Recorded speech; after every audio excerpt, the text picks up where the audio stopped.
Здравейте! Днес ще ви покажем как се сглобява димоотвод за газов котел. В случая сградата ще бъде общ. Имаме димоотвод от нержавейка. Много е важно да се постави гуменото уплътнение, то има посока.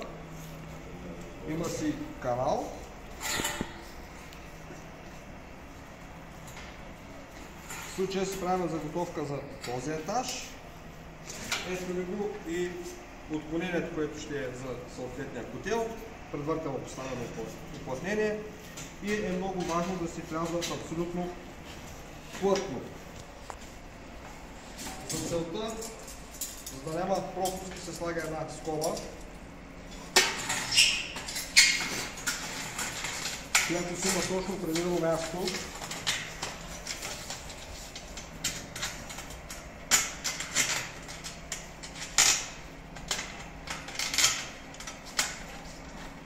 Поставяме скобата отдолу, за да е достъпна евентуално, ако се наложи да се върти нещо при монтажа на котела.